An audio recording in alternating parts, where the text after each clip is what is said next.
Hi friends, मध्यकालीन इतिहास की श्रृंखला में आज हम लोग दिल्ली सल्तनत का पहला एक सिस्टमेटिक सिलेबस में जो चैप्टर है गुलाम वंश को पढ़ते हैं।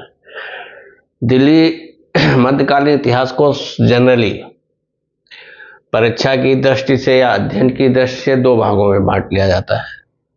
एक है दिल्ली सल्तनत और दूसरा है मुगल काल। मेडिएवल हिस्ट्री को दिल्ली सल्तनत और मुगल पीरियड। दिल्ली सल्तनत में ये नीचे तक आ रहा है, यहाँ तक नहीं, थोड़ा और दिल्ली सल्तनत में 5 वंश हैं: गुलाम वंश, खिलजी वंश, खिलजी वंश के बाद तुगलक वंश, सैयद वंश और लोधी वंश।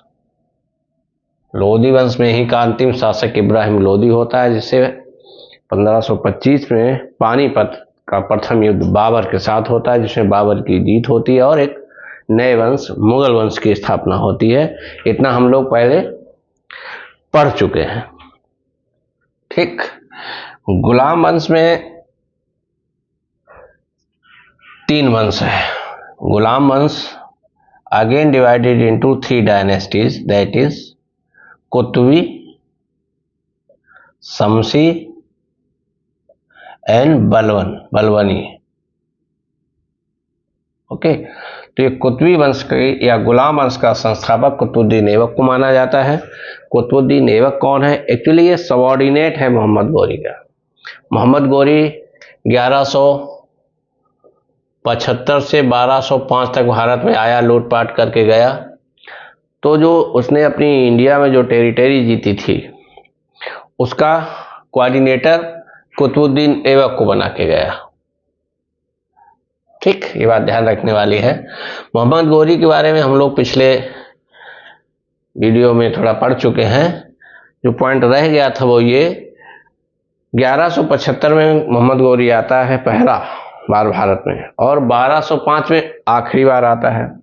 जब 1205 में मोहम्मद गौरी आ रहा तो रास्ते में खोखर एक ट्राइब है जो संभवतः पाकिस्तान और आज के भारत के पंजाब, अफगानिस्तान इस क्षेत्र में थी, उसमें बहुत कत्लेआम किया था।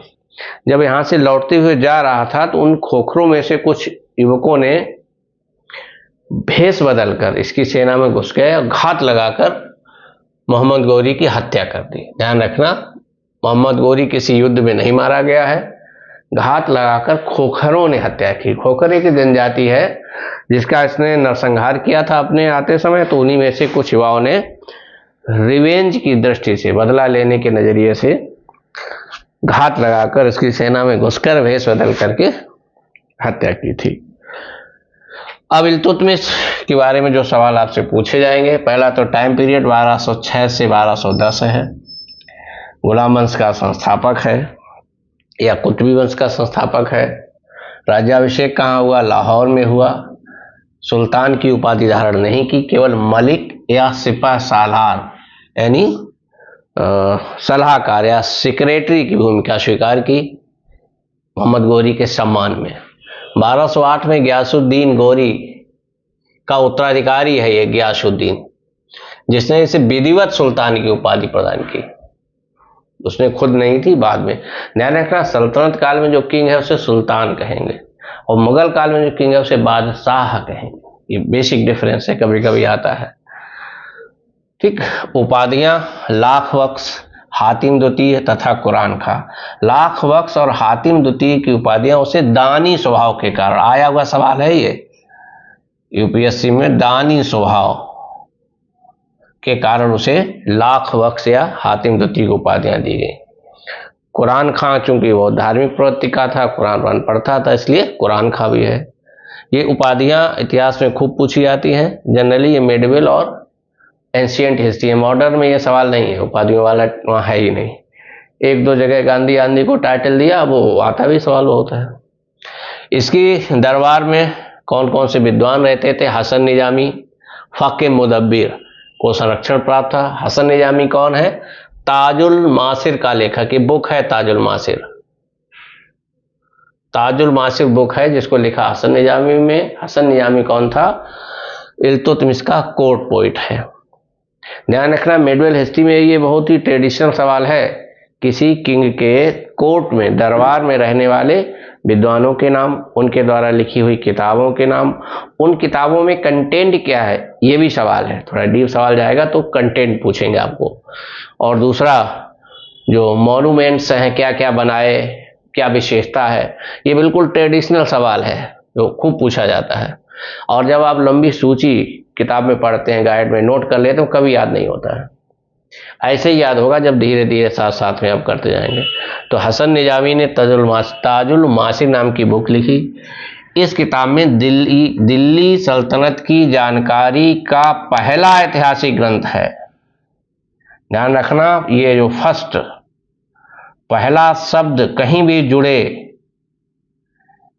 परीक्षा की दृष्टि से सवाल होता है, बहुत हिट सवाल होता है। चाहे कहीं पहला एवरेस्ट पे चढ़ने वाला, पहला चांद पे चढ़ने वाला, पहला एटम बम बनाने, पहला कुछ भी हो, पहला सवाल जहां आए ह्यूमैनिटी में एकदम पक्का सवाल है। तो ताजुल मासिर दिल्ली सल्तनत के बारे में जानकारी देने वाला पहला ऐतिहासिक ग्रंथ है। एक दूसरे विद्वान फ़क़े मुदब्बिर भी रहते थे। कुव्वत इल इस्लाम मस्जिद जो दिल्ली में है बनवाई, और 2.5 दिन का झोपड़ा अजमेर में बनाया। ये 2.5 दिन का झोपड़ा कहा जाता है जो विग्रहराज चतुर्थ विशल देव, उनका एक नाटक है, बड़ा अच्छा सा नाम है, हरिकेल संस्कृत नाटक है। उसकी लाइनें अंकित हैं। हरिकेल नाटक किसने लिखा था? विग्रहराज चतुर्थ या विशल देव, चौहान वंश के हैं। विग्रहदेव चतुर्थ या विशल देव इनका नाम है। इन्होंने लिखा था। ये कहा जाता है, ये जहाँ पे 2.5 दिन का झोपड़ा है अजमेर में, इससे पहले यहाँ सरस्वती मंदिर है, सरस्वती माता का मंदिर, उसको तोड़ के बनाया गया। उसके पत्थरों के अवशेष आज भी इसमें मिलते हैं। इस हरिकेल नाटक की लिखी हुई लाइनें मिलती हैं इसमें। ठीक।